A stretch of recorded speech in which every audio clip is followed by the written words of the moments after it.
بسم اللہ الرحمن الرحیم۔ میڈیا ٹاک کے ساتھ میں ہوں گلزار احمد طاہر اور میرے ساتھ ہیں جناب جاوید ملک صاحب۔ ناظرین، آپ کو مبارک ہو، دھرنا ختم ہو گیا ہے اور اب پلان بی پہ عمل ہوگا۔ یہ سب کیسے ہوا، کیوں ہوا اور اچانک دھرنا ختم کرنے کا اعلان کیوں کیا گیا؟ یہ وہ سوالات ہیں جو جیسے ہمارے ذہن میں ہیں ایسے ہی آپ کے ذہن میں ہوں گے، لیکن ہمارے ساتھ ملک صاحب موجود ہیں۔ ہم ان سے پوچھیں گے کہ یہ پلان بی کیا ہے، دھرنا کیوں ختم کیا گیا اور اس کی اچانک کیا ضرورت پیش آ گئی۔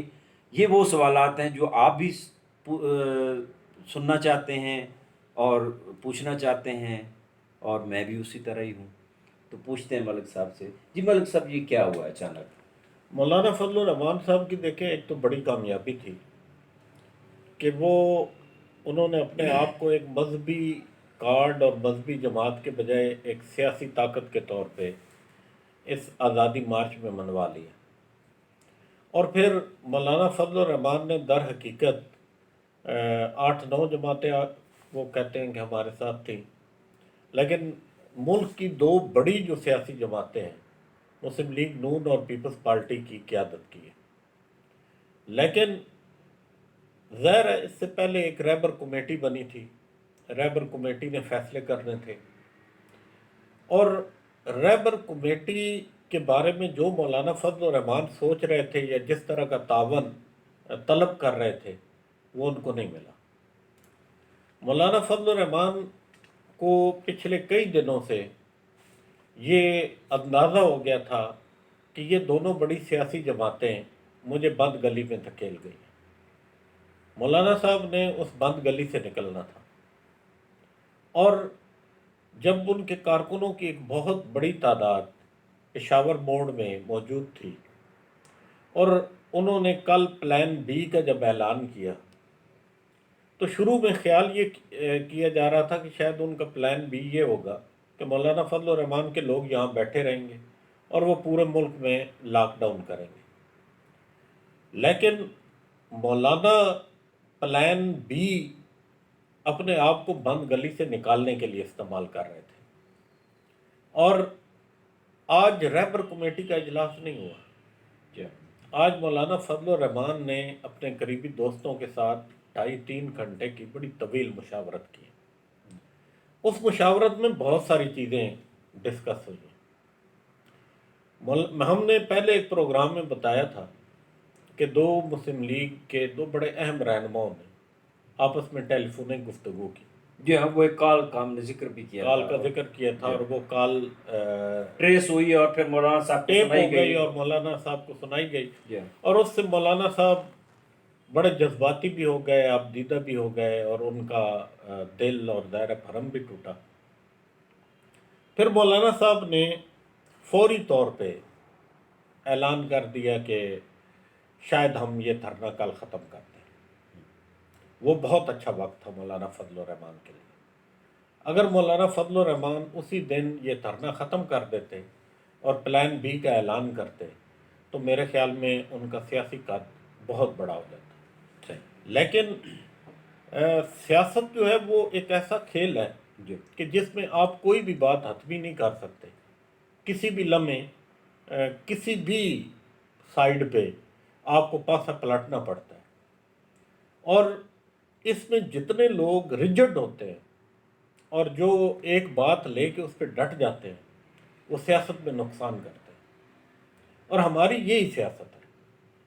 آپ یہ دیکھیں کہ ایک دھرنا ہوا تھا فیض آباد، پھر اس کے بعد لاہور میں، اور اس میں بہت سخت باتیں کی گئیں، اور اس کا انجام یہ نکلا کہ ایک نئی جماعت، ایک نئی مذہبی جماعت جس نے پہلی الیکشن میں جو 4 نمبر پہ آ گئی تھی، اس جماعت کا شرازہ بکھیر دیا، اور پھر بڑی مشکل سے اب خادم حسین رضوی صاحب دوبارہ اس پارٹی کو سٹیم لائن کر رہے ہیں۔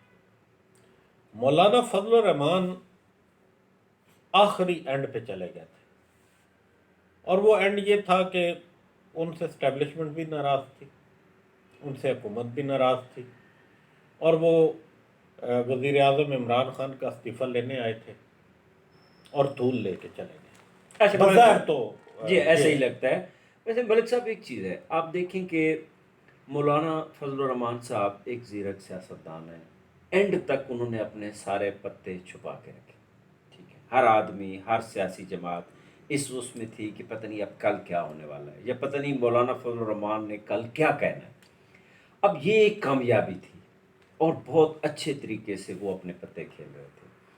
لیکن آپ خود سوچیں کہ جس وقت اچانک بیٹھے بٹھائے، ٹھیک ہے ساتھیوں کے ساتھ اس نے مشاورت کی، سب کچھ کیا، لیکن اچانک جس وقت اس طرح کا اعلان ہوتا ہے اور وہ استعفیٰ لیے بغیر، اور اس کے بعد نئے انتخابات کی کوئی ڈیٹ لیے بغیر جب وہ جائیں گے، اب جیسے وہ کہہ رہے تھے کہ ہم گھر میں کیا منہ دکھائیں گے، تو وہ کیا اپنے کارکنوں کو کیا منہ دکھائیں گے اور لوگوں کو کیا منہ دکھائیں گے؟ دیکھیں، میں اس سلسلے میں آپ کی رائے سے متفق نہیں ہوں. یہ جذباتی باتیں ضرور ہیں. مولانا فضل الرحمان کو فیس سیونگ نہیں چاہیے. ان کے ماننے والے ان کے ساتھ بڑی اندھی عقیدت رکھتے ہیں. اور پھر جو دوسری سب سے اہم چیز ہے، مولانا فضل الرحمان کی پچھلے دنوں جب چودھری برادران سے بھی میٹنگز ہو رہی تھیں، تو مولانا نے اس میں بھی یہ باتیں بڑی کھل کے کی ہیں جو ہماری اطلاعات ہیں، کہ مجھے فیس سیونگ کی ضرورت نہیں ہے. اب مولانا فضل الرحمان جیسا زیرک سیاستدان بغیر کچھ لیے دیے تو نہیں گیا ہوگا. کوئی نہ کوئی تو اندر کہانی ہے کہ انہوں نے یکدم اعلان کر دیا. نہیں، یہی کہانی تو ہمارے ناظرین بھی سننا چاہتے ہیں نا، کہ اندر خانے کیا ایسا ہوا ہے، آپ کے پاس کیا خبر ہے؟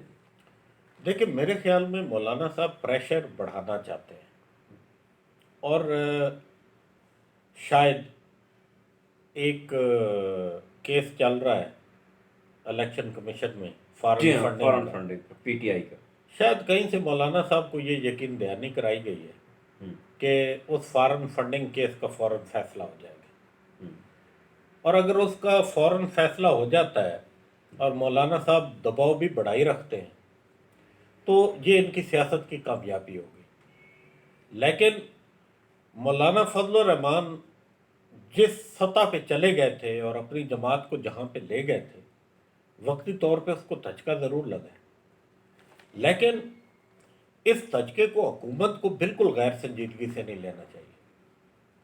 مولانا فضل الرحمان بھولا سیاستدان نہیں ہے. بعض اوقات دو چار قدم جب آپ پیچھے ہٹتے ہیں تو اگلی سپاہ کو یہ بتانا مقصود ہوتا ہے کہ ہم وقتی طور پہ آپ کے دباؤ میں آ گئے، آپ سے پیچھے ہٹ رہے ہیں. لیکن بعض اوقات وہ منصوبہ بندی بھی ہوتی ہے. آپ پہلے سے زیادہ طاقت لے کے چڑھائی کرتے ہیں. مولانا فضل الرحمان کا میرا جو خیال ہے، مولانا صاحب نے کل جب پلان بی کا اعلان کیا، پلان بی یہ ہے کہ انہوں نے تمام آپ کے تجارتی رستے بند کرنے ہیں. ہوں. تجارتی رستے 2 دن بھی بند ہوں، یہ حکومت اس کی متحمل نہیں ہو سکتی. مولانا صاحب کو شاید یہ سمجھ آ رہی تھی کہ انہوں نے مجھے پشاور بورڈ میں لا کے ایک میدان میں بٹھا کے مجھے قید کر دیا. ایک تو میں بند گلی میں آ گیا، ہاں، پھر جماعتیں بھی اس کا ساتھ چھوڑ گئی ہیں. جماعتیں بھی ساتھ چھوڑ گئی ہیں، ہوں، اور ہر جماعت اپنا لین دین کر رہی ہے اور حکومت سے اپنی چیزیں منوا رہی ہے. اور مولانا فضل الرحمان کے حصے میں کچھ نہیں آ رہا. تو مولانا نے یہ ٹھیک سوچا کہ اگر وہ سڑکیں بند کروا دیتے، اور جیسے آج کچھ مقامات پہ بند کروائی گئیں، بالخصوص بلوچستان کے، اور وہاں پہ وائلنس بھی ہوا. جب آپ رستے بند کریں گے تو آپ اور قانون نافذ کرنے والے ادارے ایک دوسرے کے سامنے کھڑے ہو جائیں گے. اور پھر ایک اور چیز بھی ہے اور ملک صاحب، آپ دیکھیں کہ یہ جو راستے بند کرنے والے ہیں، آپ نے جیسے وہ ہم محسن بیگ صاحب سے بات کر رہے تھے، محسن بیگ صاحب نے یہ بھی فرمایا کہ دنیا بھر میں راستہ بند کرنا یہ وائلیشن ہے اور کوئی حکومت برداشت نہیں کرتی، کیونکہ یہ انسانی حقوق کی خلاف ورزی ہے بنیادی طور پر دیکھیں، کہ آپ ان کا راستہ روک رہے میں ہیں. اس تو سلسلے میں لازمی بات ہے اسٹیٹ بھی حرکت میں آئے گی، اسٹیٹ ان کو کبھی بھی اس طرح کا کوئی عمل نہیں کرنے دے گی. اور اگر وہ عمل بھی ناکام ہو جاتا ہے تو پھر مولانا فضل الرحمان صاحب کے پاس کیا بچے گا؟ دیکھیں مولانا فضل الرحمان کا جو پورا لائے عمل ہے، جو پلان اے تھا، بی تھا، سی تھا، انہوں نے آخری لمحے تک کسی کو اپنے پلان کی خبر نہیں ہونے دی۔ ہم، راستے وہ بند کریں گے، اور وہ ایک دن کے لیے کر پاتے ہیں، 2 دن کے لیے کر پاتے ہیں۔ مولانا صاحب کی خواہش یہ ہے کہ معاملہ تصادم کی طرف نہ جائے اور صرف دباؤ کے ذریعے حل ہو جائے۔ لیکن اب حکومت کیوں مجبور ہے؟ حکومت اس لیے مجبور ہے کہ عمران خان یہ سارے کام خود کر چکے ہیں، اور وہ اپنی ہی باتوں کے اور اپنے ہی دعووں کے دباؤ کے نیچے کچلے جا رہے ہیں۔ جو شخص بجلی کے بل جلا دے ہم، اور کہے جناب کہ آج کے بعد ہاں کوئی سول بجلی، نافرمانی سول اور یہ وہ، ہاں نافرمانی اور صحیح یہ وہ، تو وہ کس حیثیت سے مولانا فضل الرحمان کو کہے گا کہ آپ سول نافرمانی کر رہے ہیں، آپ بغاوت کر رہے ہیں؟ تو میرے خیال میں اس وقت تمام کے تمام ادارے، میں کچھ ٹائم پہلے، کچھ 2-4 گھنٹے پہلے دھرنے میں گیا تھا، ہم نے وہاں سے اپنا ایک پروگرام بھی کیا، اور اس میں میں نے ایک بات کی کہ تمام کے تمام ادارے بند گلی میں چلے گئے۔ صرف مولانا فضل الرحمان نہیں گئے، حکومت بھی بند گلی میں، اسٹیبلشمنٹ بھی بند گلی میں۔ اور اگر یہاں پہ مولانا ضد کر کے بیٹھ جاتے ہیں تو لامحالہ آپ کو آخر کار طاقت کا استعمال کرنا پڑے گا، ہاں، اور وہ کسی طرح بھی سود مان نہیں ہوگی، نہ ملک کے لیے نہ مولانا فضل الرحمان کے ایک طاقت کا استعمال ہم نے لال مسجد میں کیا تھا، جی اور اس کے نتائج قوم آج تک بھگت رہی۔ جی تو اس وقت ملک جن حالات کا شکار ہے، بالخصوص کشمیر کے معاملے میں، پھر آپ یہ دیکھیں کہ اس سے ابھی بابری مسجد کا فیصلہ آیا، پورے ملک میں آپ کو کہیں بھی کوئی آواز سنائی نہیں دی۔ جی تو اس وقت آپ کو اپنے مخالفین کے لیے، آپ کے جو مخالف ممالک ہیں ان کے لیے آپ کو ایک مضبوط مٹھی ہونا ہے، اور حکومت بھی غلطی کر رہی ہے۔ عمران خان، آپ ہمیشہ پاپولر فیصلے نہیں لے سکتے، آپ لوگوں سے ووٹ لے کے آئے ہیں، اور اس ووٹ کا آپ نے ان کو ایک منشور دیا ہے۔ منشور ڈے ٹو ڈے نہیں ہوتا، جی ہاں، لوگ آپ سے 4 سال 5 سال بعد پوچھیں گے، حکمت عملی آپ نے بنانی ہے۔ یہ نہیں کہ آج اگر سوشل میڈیا پہ، ٹویٹر پہ، فیس بک پہ لوگوں نے کہا جی کہ یہ این آر او نہیں دوں گا، این آر او نہیں دوں گا، یہ کر رہے تھے اور نواز شریف کے لیے راستہ کھول رہے ہیں، تو آپ فوری طور پہ ایک دن اعلان کر کے اور اگلے دن اس پہ میٹنگز بٹھانا شروع کر دیں۔ عمران خان کو غیر پاپولر فیصلے لینے ہوں گے اگر انہوں نے حکومت چلانی ہے، اور پھر ان کو ان تمام ایلیمنٹس کو بڑی سنجیدگی سے لینا ہوگا۔ مولانا فضل الرحمان کا یکدم یہاں سے اٹھ جانا، جہاں پہ بڑے اچھبے کی بات ہے، جی ہاں، بڑی حیرت کی بات ہے، ہاں، لیکن وہاں پہ یہ ضرور دیکھیں کہ وہ سیاسی طور پہ اپنے آپ کو زیرو نہیں کرے گا، کوئی نہ کوئی کھیل وہ بھی کھیلے گا۔ ٹھیک۔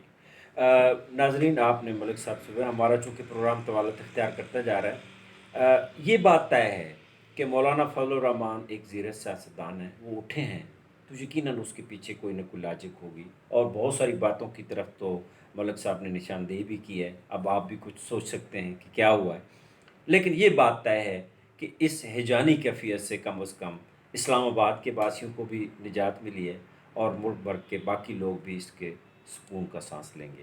اگلے پروگرام تک کے لیے اجازت دیجیے، اللہ حافظ۔